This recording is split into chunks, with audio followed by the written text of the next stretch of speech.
So on the guest line now, and also on SuperTalk FM TV, we've got my good friend Tommy Miskelly, owner of Miskelly Furniture. Good morning, my friend, Big T.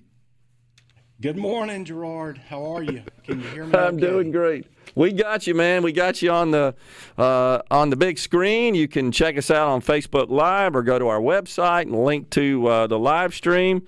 And, of course, listen in. So appreciate you coming on today, Tommy. You and I talked a little bit yesterday, and full disclosure, Tommy and I enjoy a round of golf here and there and like to talk business sometimes as we're walking the fairways. And he's been good enough to share his experiences with his well-known furniture retail outlet that tell us where all your stores are, Tommy, in Mississippi. Sure. We deliver really from Tupelo to the Gulf Coast, and we've got 7 units. And recently, about 2 years ago, we put a store in Hattiesburg, which has been really, really good. And so serving Mississippi's been great to us. We try to be good to it. So it's been really fun. So you've been back open, I guess, pretty much at full speed now for a couple of weeks since the governor lifted some of those restrictions on retailers. Is that correct? Yeah, Gerard. We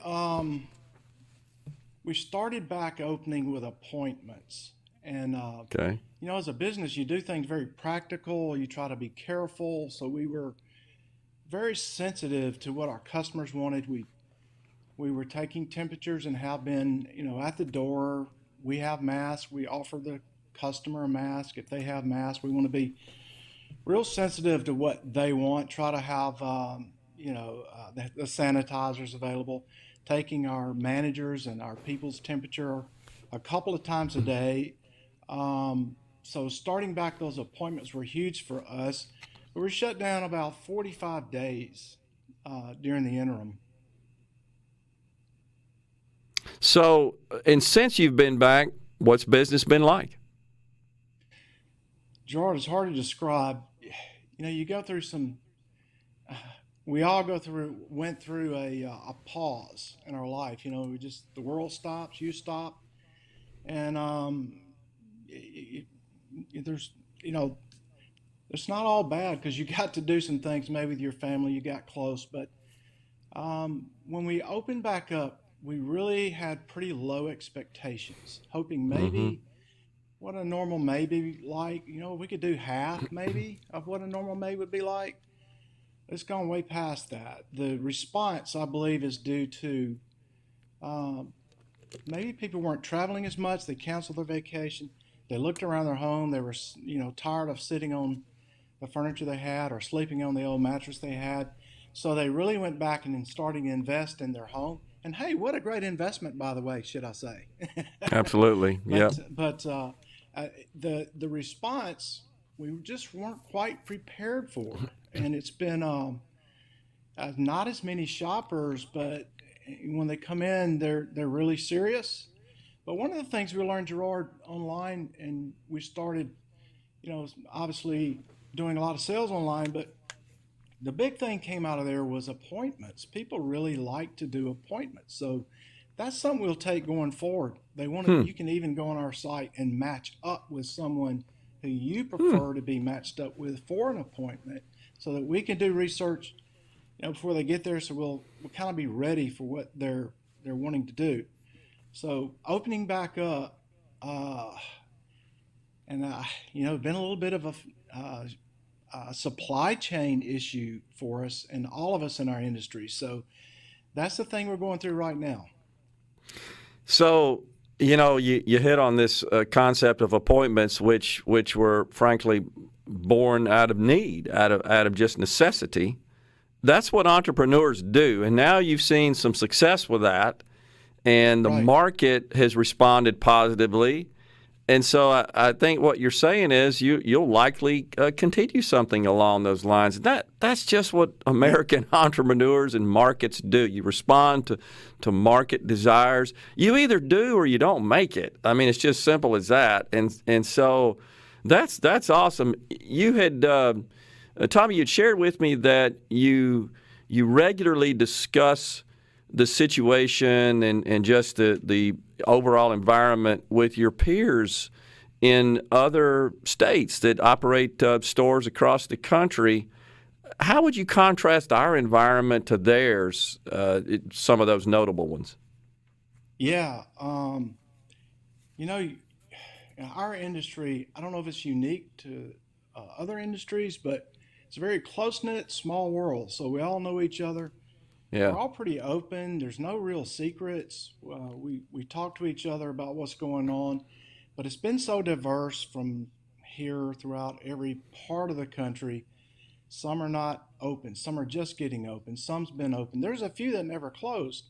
So you get ahead of what's coming. So when you're able to talk to them and see, well, what do we need to do? How do we need to prepare? What do we need to do for our customers, our employees? You be sensitive to your employees too. So our decision to close really, we considered our employees and asked them what they thought we should do. Then we considered what our customers would like for us to do. And our consensus was our employees kind of wanted us to close. So we said, okay, that's what we'll do. And so as you get back open and you start with the appointments and then you start to soft open, we've learned already because someone else is ahead of us to exactly how to prepare. Now these guys that are just opening are learning to prepare. They better get some orders in. So that was the big takeaway. And we like to say, what got you here won't get you there. So you gotta figure out what there is and be ready for that change. Yeah, so what are these big guys doing, say, in New York and Illinois, Michigan, Pennsylvania, New Jersey, where they're just still shut down, California, big time shut down? How are they handling it? I feel sorry for them.